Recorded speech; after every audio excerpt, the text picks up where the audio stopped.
Spiderman का कोई proper future decide ही नहीं हो पा रहा है। आई मीन इतनी कॉम्प्लिकेशंस तो पीटर पार्कर की लाइफ में नहीं है जितनी सोनी वालों की लाइफ में चल रही है। सोनी और उसके बकचोद डिसीजन की वजह से हम फैंस आपस में बढ़ चुके हैं, लेकिन इस बंटवारे के बावजूद भी हम फैंस का हाल एक जैसा ही है, क्योंकि हम में से किसी को नहीं पता कि हमारे फेवरेट स्पाइडरमैन का फ्यूचर आखिर होने के वाला है। और हाल ये है कि हम सभी की जिंदगी अजम्पशन और उम्मीदों के बल पे चली जा रही है। सो आज इस वीडियो में अपन यही बात करने वाले हैं कौन सा स्पाइडरमैन किस सिचुएशन में पड़ा है एंड उसके फ्यूचर की क्या क्या पॉसिबिलिटीज है।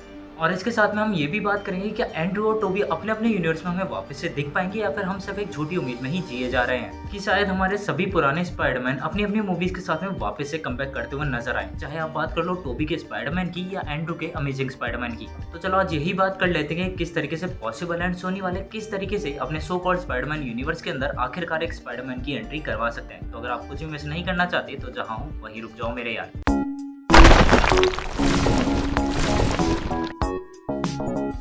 तो सबसे पहले उन न्यूज़ की बात कर लेते हैं जिनकी पॉसिबिलिटीज बहुत ज़्यादा है। तो नो वे होम में टोबी और एंड्रू के दिखने के बाद में एक न्यूज़ निकल के सामने आ रही है जिसके अकॉर्डिंग टोबी की स्पाइडरमैन 4 हमें जल्द ही दिखने वाली है, जिसका सैम रेमी एंड इसी मूवी में दिखे सैंडमैन ऑलरेडी बहुत बार हिंट दे चुके हैं। एंड मेरे हिसाब से इस मूवी की स्टोरी वहीं से कंटिन्यू करी जाएगी जहां पे नो वे होम की स्टोरी को एंड करा गया था, जिसमें टोबी का स्पाइडरमैन वापस अपने यूनिवर्स में पहुंच जाएगा एंड वहां पे हमें एमजे एंड उसकी बेटी को भी दिखाया जाएगा। लेकिन मुझे नहीं लगता कि इसे सोनी के स्पाइडर यूनिवर्स का पार्ट दिखाया जाएगा। मुझे ये लगता है कि इसको अलग रखा जाएगा एंड इसको फ्यूचर में जाके मैडम वेब के थ्रू अपने यूनिवर्स से कनेक्ट करा जाएगा, क्योंकि मैडम वेब के अंदर जो ग्लिम्स वाले सीन दिखाए गए थे उनमें से एक सीन के अंदर हमें टोबी का स्विंग वाला सीन दिखाया गया था। एंड हम सबको पता है कि सीक्रेट वॉर्स के अंदर अलग अलग यूनिवर्स को दिखाया जाएगा, जिनमें से एक यूनिवर्स होगा टोबी के स्पाइडरमैन का और एक होगा एक्समैन्स का, जिसे हम ऑलरेडी दी मार्वल्स में देख चुके हैं।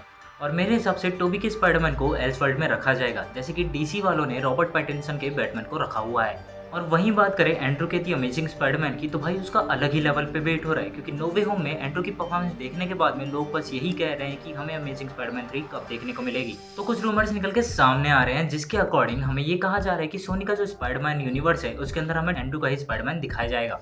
क्योंकि अगर आप सभी ने क्रेवन दी हंटर का ट्रेलर देखा हो, हाँ भाई वही वाला ट्रेलर जो मूवी रिलीज होने से 1 से 1.5 साल पहले ही डिलीवर कर दिया है, तो उस ट्रेलर में जो स्पाइडर्स दिखाई गई है वो एंड्रू के स्पाइडरमैन के लोगों से बहुत ज्यादा मैच हो रही है। और यही नहीं, ये भी कहा जा रहा है कि वेनम 3 के अंदर हमें एंड्रू का ही स्पाइडरमैन दिखने वाला है, क्योंकि टॉम हार्डी की एज ए वेनम ये लास्ट मूवी होने वाली है एंड उनकी डिमांड है कि इस मूवी के अंदर स्पाइडरमैन वर्सेस वेनम की फाइट दिखाई जाए। और क्योंकि टोबी की यूनिवर्स में एक वेनम ऑलरेडी एग्जिस्ट करता है एंड उसके साथ साथ टॉम हॉलैंड की यूनिवर्स में एक वेनम ऑलरेडी जा चुका है, तो बचता है सिर्फ एंड्रू का स्पाइडरमैन, जो कि नो वे होम में बोल भी रहा था कि उसने कभी किसी एलियन से फाइट नहीं करी एंड वो एक एलियन से फाइट करना चाहता है। तो हो सकता है कि हमें वेनम 3 के अंदर एंड्रू के स्पाइडरमैन वर्सेस वेनम देखने को मिल जाए। एंड उसके साथ साथ ये भी पॉसिबिलिटीज है कि इसी स्टोरी को आगे कंटिन्यू करते हुए द अमेजिंग स्पाइडरमैन 3 दिखाई जाए। और क्योंकि हम सब द अमेजिंग स्पाइडरमैन के बहुत बड़े फैन हैं, क्योंकि इस मूवी के अंदर एक्टिंग अच्छी थी, डायरेक्शन अच्छा था, म्यूजिक अच्छा था, स्टोरी अच्छी थी, दिक्कत थी तो सिर्फ बस एक, वो थी सोनी पिक्चर्स। क्योंकि पता नहीं आप में से कितने लोगों को बात पता है कि जब दी अमेजिंग स्पाइडरमैन 2 बनी थी तो उसका जो डायरेक्टर कट था वो अप्रॉक्स 3 घंटे का था, लेकिन हमारे श्री 1008 सोनी वालों ने अपना दिमाग लगा के इसके अंदर कट लगाया, जिसकी वजह से ये मूवी 2.5 घंटे से भी कम की बन गई। और इसके पीछे रीजन था वहाँ की वो बकचोद सोच के आज के टाइम पे 3 घंटे की मूवीज आखिर देखता कौन है। काश उस टाइम पे सोनी वाले संदीप भैया से मिल लिए होते ताकि उनका ये वहम टूट जाता और हम फैंस को दी अमेजिंग स्पाइडरमैन 2 का वो डायरेक्टर कट देखने को मिल जाता। और मैं लिख के देता हूँ, अगर ये डायरेक्टर कट रिलीज होता तो ये movie one of the best super hero movie बनने की कैपेसिटी रखती थी। क्योंकि अगर आप एक बार को इस मूवी की कटी हुई स्टोरी को इग्नोर करो और बाकी चीज़ों पे ध्यान दो तो आपको पता चलेगा कि इस मूवी के विजुअल्स, वीएफएक्स, बीजीएम और उसके साथ साथ स्विंग्स और डायरेक्शन सब एक नंबर थी। बस एक बकचोद डिसीजन की वजह से पूरी मूवी बर्बाद हो गई, जिसके लिए मैं सोनी वालों को कभी माफ नहीं कर सकता। और क्योंकि इस मूवी के अंदर सिनिस्टर 6 को भी इंट्रोड्यूस करवाने वाले थे एंड उसके साथ साथ इस मूवी के अंदर कुछ ऐसी स्टोरीज को भी रिवील करने वाले थे जिसके थ्रू हम एंड्रू से और ज्यादा अच्छे से कनेक्ट कर पाते। क्योंकि मैक्स फैन की कंप्लेन ही यही थी कि भाई हम एंड्रू से कनेक्ट ही नहीं कर पाए, क्योंकि उसको वो सब मिला जो वो चाहता था। मतलब आप खुद सोचो, हम लोग स्पाइडरमैन के इतने बड़े फैन थे क्यों? क्योंकि भाई वो भी हमारी तरह एक टीनेजर था एंड उसकी लाइफ में भरपूर प्रॉब्लम्स थी, लेकिन उसके बावजूद भी वो अपनी रिस्पॉन्सिबिलिटीज को प्रॉपर्ली निभाता था।